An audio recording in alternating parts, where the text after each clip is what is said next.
Everybody, to our second workshop this year. This one's all about common money mistakes. We're actually going to go over about 52 different mistakes that we've seen, that we've heard of, that are very, very common, that we do try to avoid. Now, we know some of these are going to be ones that you probably are guilty of. Some of these are going to be ones that you think, how could that possibly happen? But they're all somewhere there, somewhere. So for those of you who haven't been part of my workshop before, I want to thank you for attending this one. I'm Chris Price. I'm one of our certified financial planners, and we use this workshop to really just educate everybody that is part of our group on financial planning topics. Like I said, today's all about common money mistakes. Like all these that we always kind of start with the term of what is financial well-being. Now, financial well-being is a term not made by us, not made by our industry, but made by the Consumer Financial Protection Bureau. And it's their way to determine what is financial well-being for a particular person. That first one is something we're going to talk about. Having control over day-to-day, month-to-month expenses. Basically having a budget, being in control of that budget. Second one, having the capacity to absorb a financial shock, having those emergency accounts. Another thing we're going to talk about today. Third one is being on track to meet financial goals. And then the fourth and final one is having the financial freedom to make choices to enjoy your life. Maybe it's go out to eat on a Friday night or take a couple of days off that are unpaid or something of that nature. It's funny that, we go over this every single time that we have a workshop. This meeting, this workshop, three of those four are very big mistakes, and we're going to talk about those a little bit later. So, out of all the mistakes we're going to talk about, we're going to break them down in four different sections. First one's going to be managing our finances. Second one is going to be mitigating setbacks. Third one is going to be staying on track of our financial goals. And the fourth one is going to be making decisions. That being said, let's get started. Cool. So, shockingly enough, the first one is not having a budget. It's the most obvious mistake most people make. It's the one everybody knows that they make, and it may be one of the hardest ones to actually accomplish. It's very hard to accomplish, mainly because there are going to be different expenses each month, and sometimes a lot of those expenses are small, a few dollars here, a few dollars there, a few dollars there. How I personally do it, and maybe I'm a little anal with it, but how I personally do it is every Monday, I look at my budget and I see what happened last week compared to what I wanted to and what I actually did, and I make adjustments this week going forward. But I recommend doing that on a monthly basis, usually for most people. What did we want to spend this month? What did we actually spend that month? What are we going to spend that following month? Next one, spending more than you make.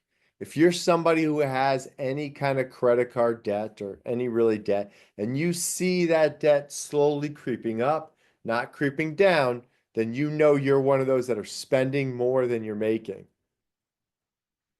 Next one, always buying new. This is an argument between many people of what should I buy if I'm making a big purchase. Think of buying a vehicle or something of that nature. You don't always have to get the new and shiny one. You can get the one that you need, maybe not the one that you want, which always leads to our fourth question, understanding the difference between needs and wants. This is on here because I hear this a lot from retirees. They'll take out money more than they expected, said, I need this, I need this. It could really be a want. That doesn't mean, though, that you can't have wants. Just make sure that they're in that budget.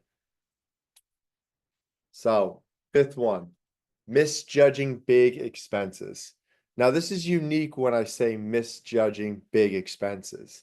I don't mean not understanding how much that cost might be. I mean not understanding the cost that may follow that. Think of someone who buys a new car. Well, you're also going to have insurance, and that insurance may increase.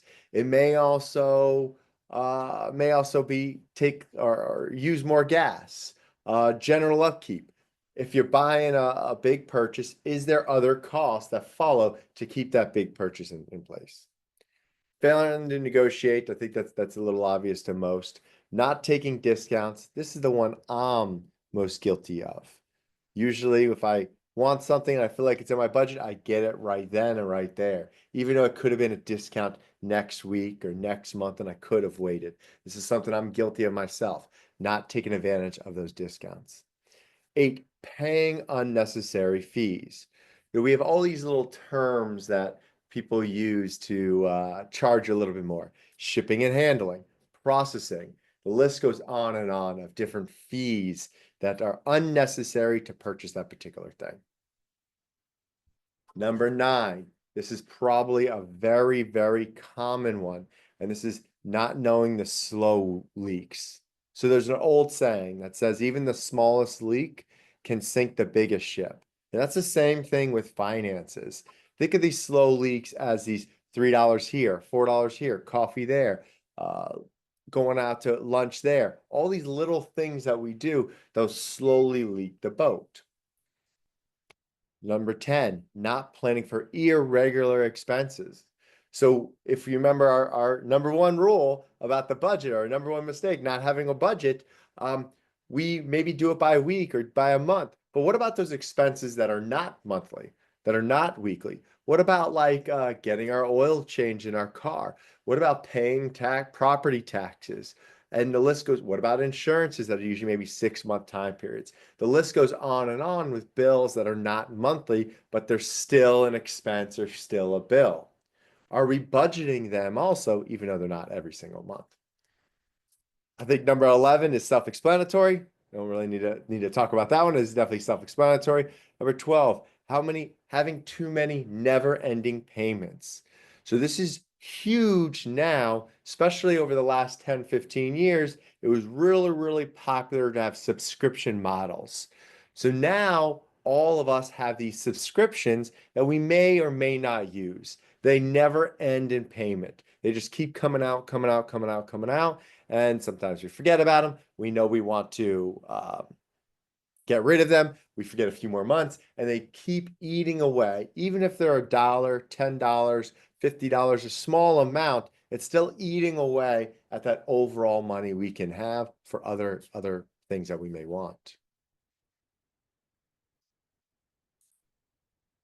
Cool. All righty. 13, not paying attention to interest rates.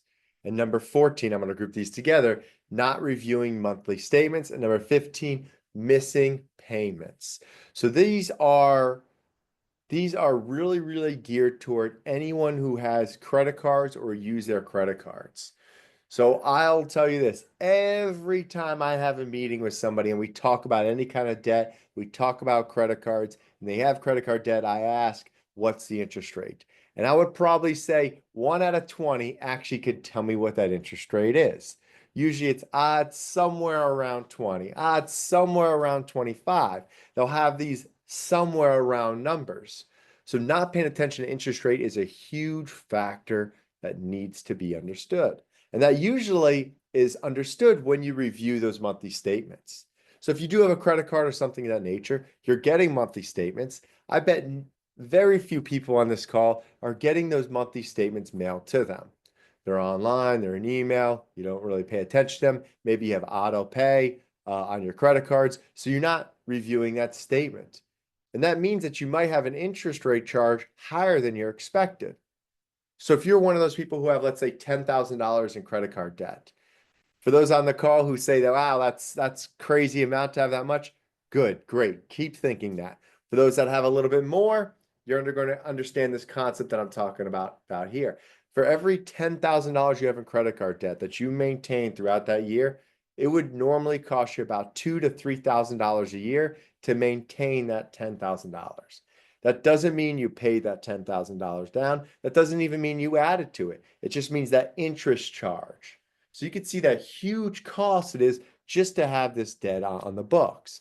Not understanding what that is significantly important, and a lot of times sometimes lead to that number 15, missing a payment, which is horrible for your credit.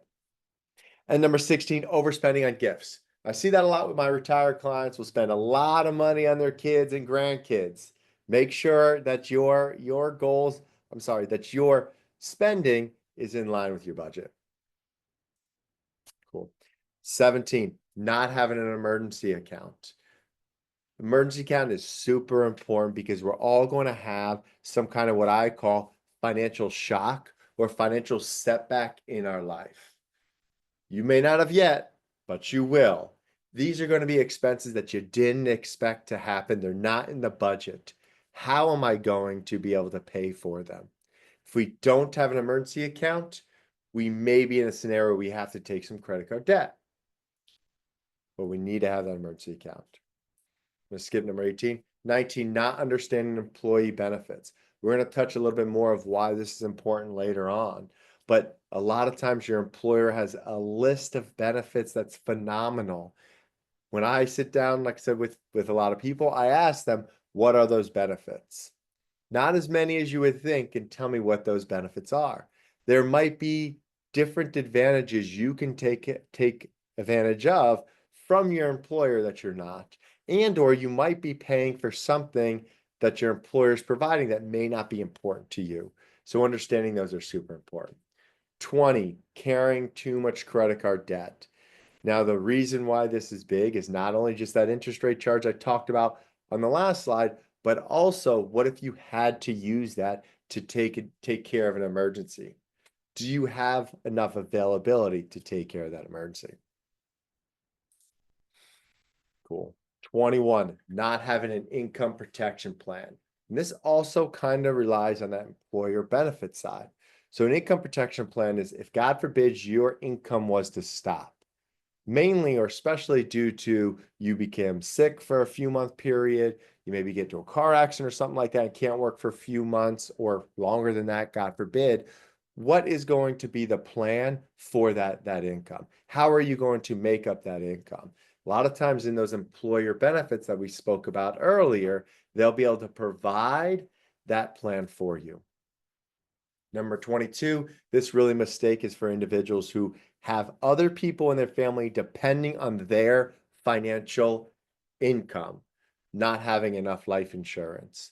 So I hope nobody on this call ever has to experience this or ever has to really rely on life insurance. But for those that do or have, you understand how important it is. I request or I would recommend everyone on this call have what they call a human life value done on them. If you have questions on it, let us know. We can help you with that. But basically, it says from a financial perspective, how much is my life worth to these individuals that I care for, take care for, or partake in? And it'll come up with a number of how much you should have.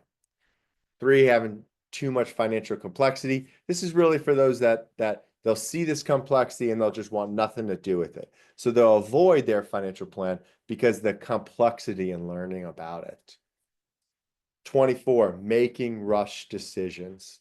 Sometimes decisions need to be rushed, but when it comes to finance, that's usually never the case. You usually should have plenty of time to make a decision when it comes to your finances, and that's proper planning. So let's talk about staying on track now. We're running through these as fast as we can. Staying on track, not having financial goals. So and when I say not having financial goals, I just don't mean, oh, I want to retire.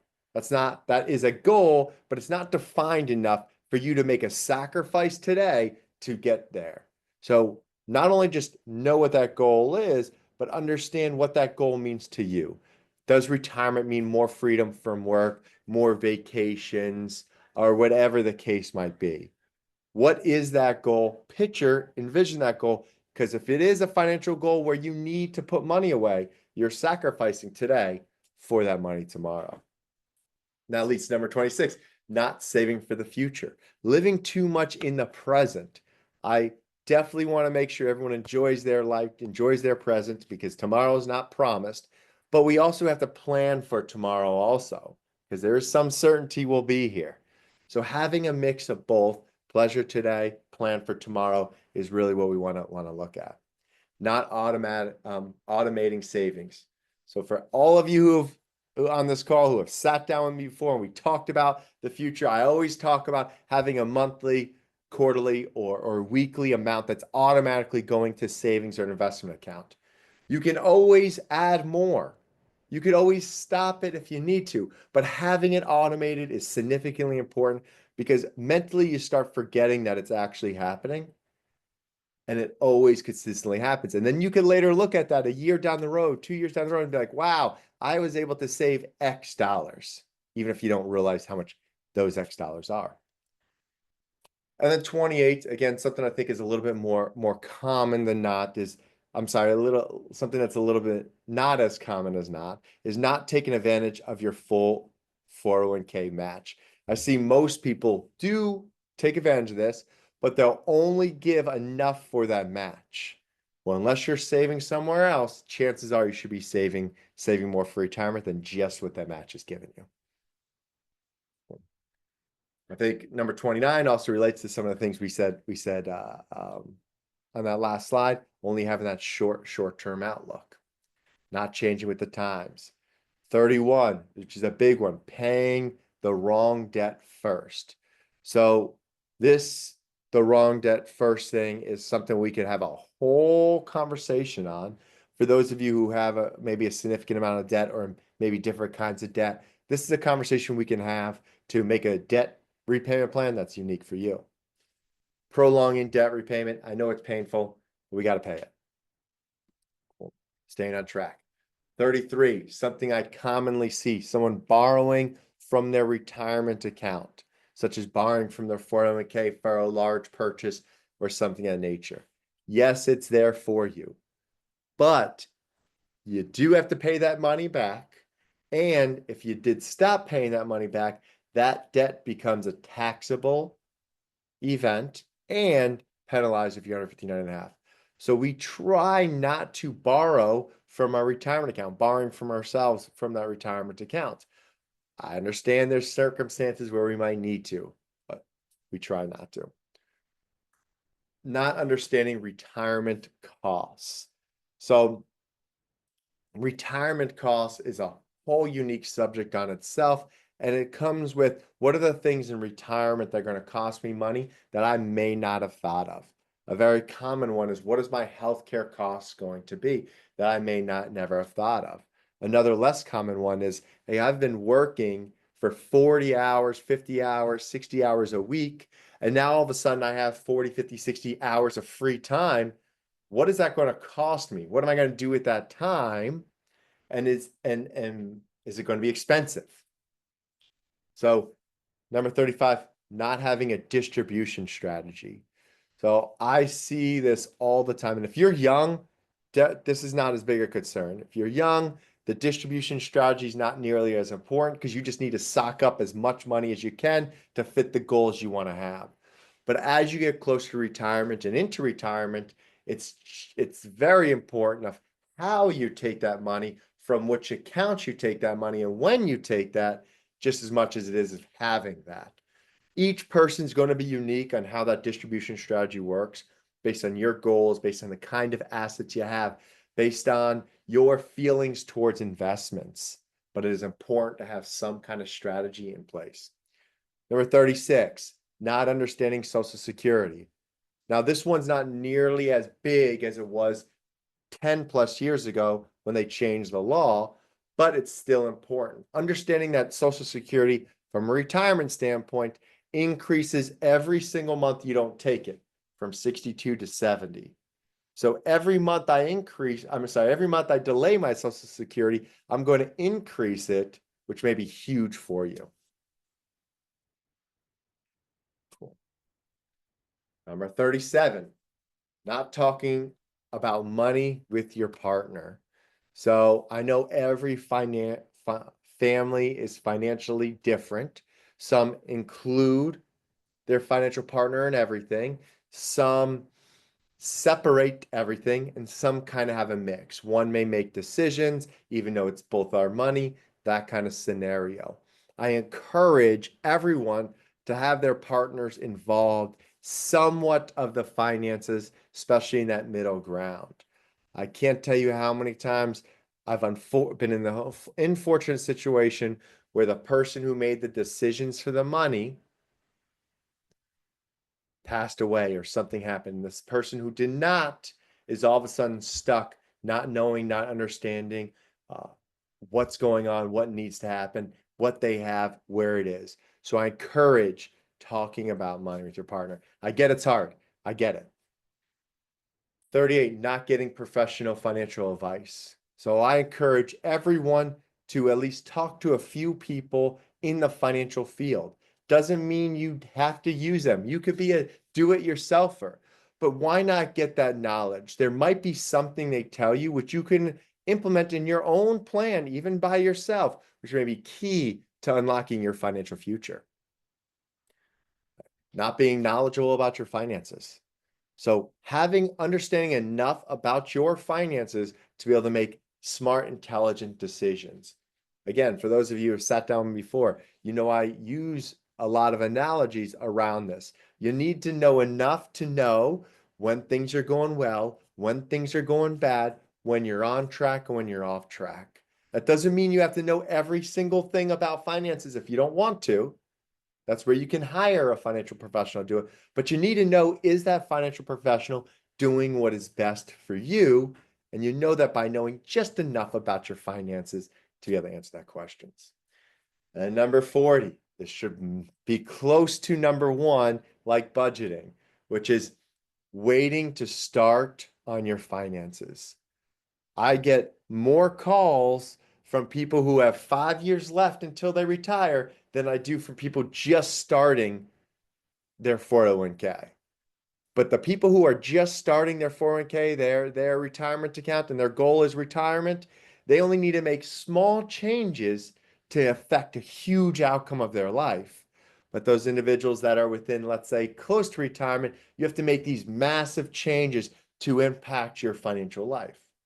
That being said, that doesn't mean it's too late. It just means it's never too early. There's an old saying, right? The best tree, I'm sorry, the best time to plant a tree was 20 years ago. The second best time is today. Right. Not watching your credit score. So I think this is a lot less of a concern now because almost every credit card everyone has, they'll tell you that FICO score and the updates of it.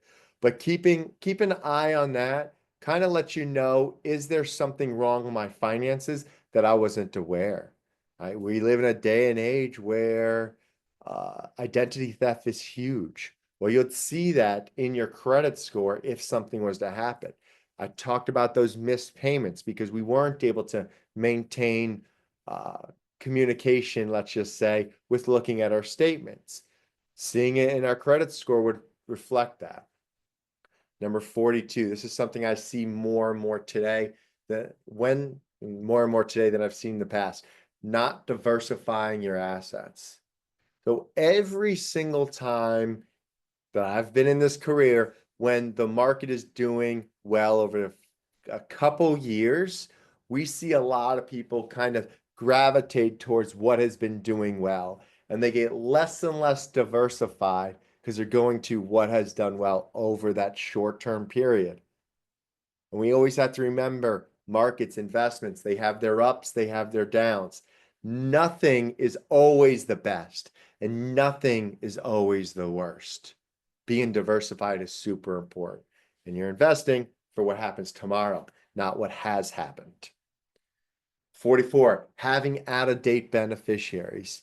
This I see a lot in someone's employer 401k, 403b, those or employer plans. Maybe your spouse is no longer with you. Don't make sure that you're not with a new spouse and you come and see me and I look who beneficiary is and it's somebody who shouldn't be there. Keep them up to date. Cool. 45, home stretch here. Paying only the minimum on credit card debt. This again goes to that debt structuring, understanding debt, paying the minimum usually never does well for you. I understand that sometimes the strategy might be, like for instance, for those who have debt, credit card debt, we might say pay the minimum on these and pay all this on this, get this one done, then go to the next. But generally speaking, paying the minimum, usually not a good strategy. 46, buying that dream home, spending too much on housing. Housing is usually someone's biggest cost. When we get excited and happy, we may overextend. That goes back to that large purchases, not understanding how much a large purchase actually could cost us. 47, not going to bring this one up because I have thoughts on both sides of this. 48, prioritizing college funds over retirement. So I do see this a lot. I want for every single one out there who wants to make sure that they fund and help their child go through college. That's a great, great thing to do. Don't make sure that's above your retirement account. Your retirement, no one's giving you a loan for retirement. They'll get a loan for college. So I love that you guys are doing that. Just make sure your goals in retirement are set first. 49, not reading the fine print. We're all guilty of it, right? We look at a credit card statement. There is interest rates and penalties and fees we can and can't have. We're not, no, we all have bank accounts. There might be a cost to our bank account that we weren't aware of. Maybe we need to keep a certain balance in there. Right? Imagine looking at that a year later and realizing they charged you every month because you were only a few dollars short of that minimum or something of that nature, to use an example. 50, making decisions based on emotions, not facts. Again, this goes to that diversified. Markets go up, markets go down. Just because you see markets down yesterday doesn't mean we should run away today. It could, but doesn't usually mean we got to run away today. If you have rules towards how you manage money, follow those rules, not the emotions. They'll lead to long-term success. 51, lending to friends and family. This happens all the time. You lend to friends and family, even though when I have this conversation, I tell everyone, okay, well, that should be a gift. They swear to me that the money's coming back. It's usually not the way they expected, or at least they told me. Give a gift, maybe, but understand that usually that lending doesn't come back. 52, last but not least, not teaching your kids about money.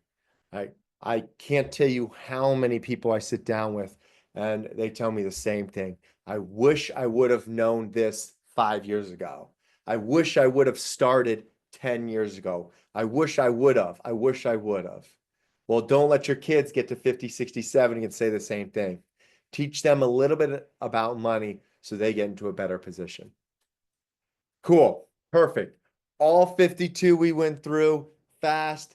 If there were some that you guys didn't get to see or that you didn't get to write down, we will have this workshop on YouTube like the others as soon as compliance goes through it. Make sure, I don't say anything wrong, but we will have this on there. To summarize, we talked about managing your money. We talked about preparing for setbacks. We talked about staying on track of our financial goals, and we talked about making financially sound decisions. That being said, I want to thank everyone for being part of this call. Like always, you can use this QR code to get to a survey, answer some questions, tell us some things that you want us to do or you want to see. And if there is something you wanted to talk to myself or my team on a one-on-one, there's a link to my calendar on there. I hope everyone has a great day, a great weekend, and I'll see you next month.